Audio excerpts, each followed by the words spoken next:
नमस्कार दोस्तों, स्वागत है आपका क्रेजी क्रिप्टो मिंटू में।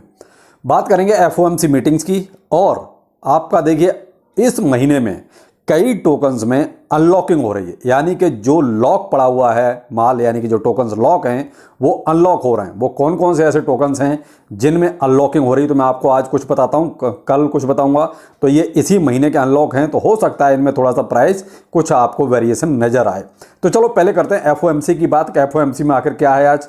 देखिए एफओएमसी में तो आपको 11:30 बजे पता चलेगा कि क्या हो रहा है, लेकिन जो र्यूमर चल रहा है, एक तरह से जो अनुमान लगाया जा रहा है वो तो वही है कि साहब इंटरेस्ट रेट नहीं बढ़ना चाहिए, जैसा है वैसा ही रहेगा। जहां तक अंदाजा है जो है जैसा है वैसा ही रहना चाहिए, क्योंकि 4% है तो पहले से तो घटा ही है, बढ़ा तो है नहीं कुछ। इनका जो सीपीआई नंबर्स आया था, लेकिन जो भी है भाई, पावेल साहब क्या करेंगे ये तो अब रात को 11:30 बजे देखते हैं। लेकिन मेन चीज़ है कि उसके बाद जो उनकी एक छोटी सी जो स्पीच आती है ना, वो बहुत खतरनाक होती है। अगर वो ठीक ठाक रही तो मे भी हो सकता है कि थोड़ा बहुत आपको कहीं मार्केट में कुछ हलचल नजर आए। लेकिन फिलहाल जो चल रहा है ना, उसका कुछ ज़्यादा अंदाजा ऐसा लग नहीं रहा। कुछ जो सिम्टम्स होते हैं ऐसा कुछ लग नहीं रहा कि मार्केट में कुछ हलचल होगी या कुछ आपको अप एंड डाउन कुछ नजर आएगा। मे भी हो सकता है, देखिए कुछ वेल्स गेम हो जाए तो एक अलग बात है। बाकी जो सिम्टम्स चल रहे हैं वो देखिए फिलहाल ये सीपीआई नंबर्स या एफओएमसी की मीटिंग से ज़्यादा रिलेटेड नहीं है, क्योंकि हर बार जो होता था ना वैसा इस बार देखिए कुछ भी देखने को नहीं मिल रहा है। तो ठीक है, एक इंतजार है एफओएमसी का कि देखते हैं उसमें भी क्या होता है। लेकिन बहुत ज़्यादा आप उम्मीद भी मत लगाना कि मार्केट पंप डंप होगा। थोड़ा बहुत होगा तो $500-600 का मे भी अप एंड डाउन कुछ हो जाए, वो भी वेल्स और एक्सचेंज चाहेंगे तो। जो भी सारा सिनेरियो अभी चल रहा है ना, ये केवल और केवल लॉ सूट और एसईसी के आसपास घूम रहा है। जब तक इसमें कुछ और क्लियरिटी नहीं आएगी ना, तब तक देखिए मार्केट ऐसे ही कंफ्यूज रहेगा जैसे अभी आप देख रहे हैं। जैसे बीटीसी अभी भी देखिए लगभग 25,950 के आसपास चल रहा है। बीएनबी जो सबसे ज्यादा अभी ट्रबल में है, वो भी $246 पर ही चल रहा है। और मॉर्निंग में भी लगभग यही रेट था, आपका कल भी लगभग यही रेट था। तो ये क्या है, कहीं कहीं कंफ्यूजन है और वेट एंड वॉच में मार्केट को डाल दिया है कि होने दो, जो हो रहा है जब हो जाएगा उसके बाद देखेंगे। वो वाली की सिचुएशन हो रही है सभी इन्वेस्टर्स की या जो भी है। तो यहां आपको भी देखिए, मैंने तो हमेशा वही कहा कि थोड़ा सा देख लीजिए कि मार्केट में आखिर हो क्या रहा है, आखिर थोड़ा सा क्लियरिटी हो जाने दीजिए। अभी आपने एक चीज और देखी होगी, कॉइन बेस ने जो लॉसूट इन पे फाइल किया एसएससी पे, उन्होंने ये मांगा था कि भाई आपके पास क्या है ऐसा, लो जरा बताइए। तो हमने तो आपको पहले ही बोला था कि भाई हम इस फॉर्मेट के तहत मार्केट में आ रहे हैं, आपको कोई प्रॉब्लम है तो बताओ। तब आपने कोई प्रोजेक्ट क्या कहते हैं ऑब्जेक्शन नहीं लगाया। अब आपने सीधा सीधा लॉसूट हमारे ऊपर ठोक दिया। तो कोर्ट से भाई एक बड़ा इंटरेस्टिंग जवाब आया है, वो भी एसएससी की तरफ से, कि हमें और टाइम चाहिए करीब करीब 120 दिन का। अब भाई तुम्हारे पास इसका मतलब कुछ है ही नहीं भाई। अगर आप कोर्ट से ये टाइम मांग रहे हैं कि हमें अभी 120 दिन और चाहिए कॉइन बेस को जवाब देने के लिए कि आखिर आपके ऊपर जो लॉसूट लगाया है उसकी क्या वजह है, या क्या ये सिक्योरिटीज का पंडा है, वो सब तब बताएंगे। तो भाई 120 दिन में आप ऐसा और क्या खोद के निकालोगे जो अभी तक आप नहीं निकाल पाए? फिर आपने लॉसूट फाइल क्यों किया?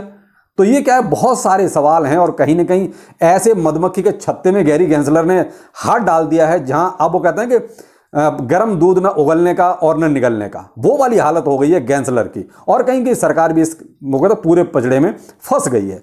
तो जो भी है, अब 120 दिन का टाइम मांगा है, देखते हैं क्या होता है। लेकिन ये जरूर कंफर्म हो गया कि इन 120 दिन में बहुत कुछ क्लियर हो जाएगा। मतलब हो सकता है कि इस दरमियान आपको क्रिप्टो के रूल्स एंड रेगुलेशंस भी देखने को मिल जाए।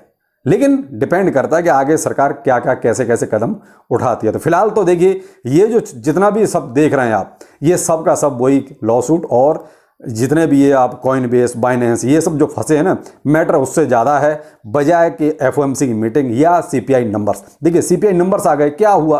कुछ नहीं। इस बार तो ऐसे लगा जैसे सीपीआई नंबर्स का कोई मतलब ही नहीं है।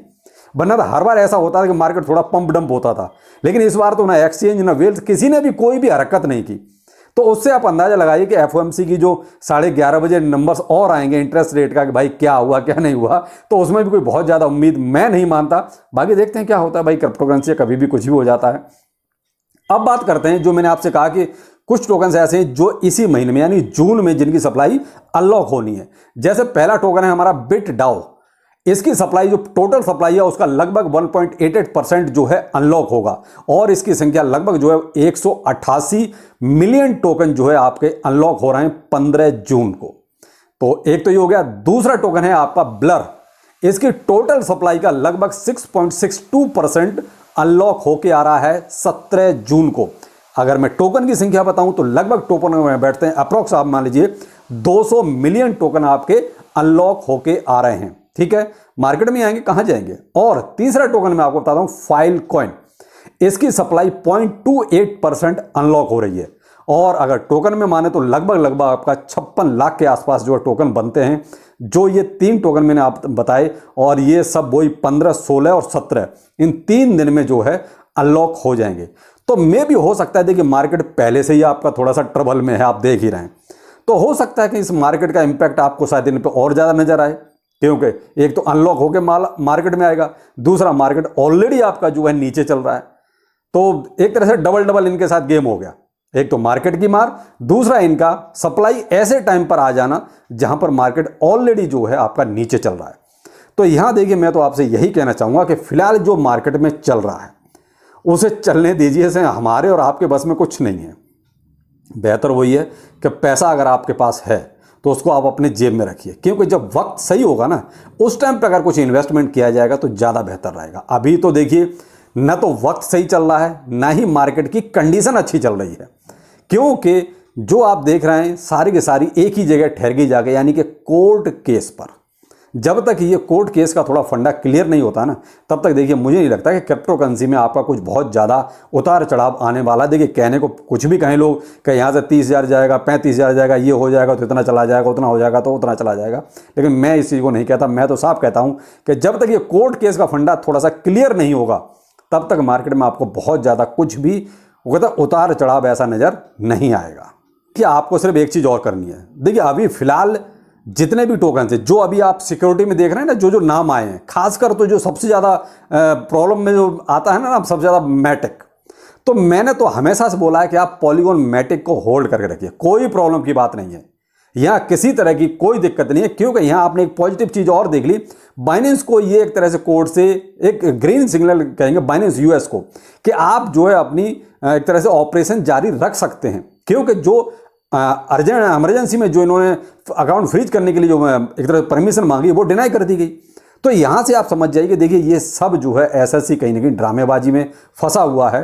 तो एडा हो गया, मैटिक हो गया, आपका सोल हो गया, या कल एवेक्स का नाम आ गया, माना का नाम आ गया, डैश का नाम आ गया। तो देखिए ये क्या है, केवल ये कह लीजिए या तो डराने का काम किया जा रहा है कि किसी तरीके से अमेरिकन जो है वो डर जाएं, क्रिप्टो में पैसा ना लगाएं, ज़्यादा पैसा जो है मार्केट में आए जिससे कि डॉलर की इज्जत बच जाए। बस ये सब चल रहा है। तो देखिए हम तो अपने इंडियन कम्युनिटी से कहना चाहेंगे कि भाई जो भी आपके पास होल्डिंग है, चाहे इनमें से जो मैंने आपके नाम लिए इनमें से किसी में भी होल्डिंग है, आप होल्डिंग रखिए, कुछ नहीं होगा। लेकिन यह है कि हाँ थोड़ा सा आपका जो मार्केट का वेरिएशन अभी चल रहा है यही देखने को मिल रहा है, तो कोई दिक्कत नहीं है, आप होल्ड रखिए, कोई परेशानी की बात नहीं है। आज नहीं तो कल मार्केट में सुधार आएगा। लेकिन फिलहाल जो ट्रबल चल रहे हैं तो अमेरिका से हैं, और अमेरिका में इसका सॉल्यूशन होना भी बहुत जरूरी है। जब तक देखिए अमेरिका में ये सॉल्यूशन नहीं निकलेगा तब तक तो देखो आपको भी ये झटके या दिल जो धुक धुक करता है ना, ये झेलना पड़ेगा। क्योंकि ये कहीं ना कहीं प्रॉब्लम जहाँ से शुरू हुई है ख़त्म भी वहीं पर होगी। वैसे कहीं ना कहीं इधर हांगकांग और चाइना ने अमेरिका को परेशान तो कर दिया है, ये तो बात माननी पड़ेगी। क्योंकि कहीं ना कहीं मूवमेंट ज़्यादा जो है हांगकांग और चाइना की तरफ जा रहा है, तो अमेरिका को पॉजिटिवली सोचना पड़ेगा। तो देखते हैं क्या होता है। आप भी पॉजिटिव रहिए, हम भी पॉजिटिव हैं, और जो भी चलता है आपके सामने जरूर आता रहेगा, पॉजिटिवली चाहे नेगेटिवली, जो भी है मैं आपके सामने जरूर लाऊंगा। तो चलिए फिर मिलते हैं, नमस्कार।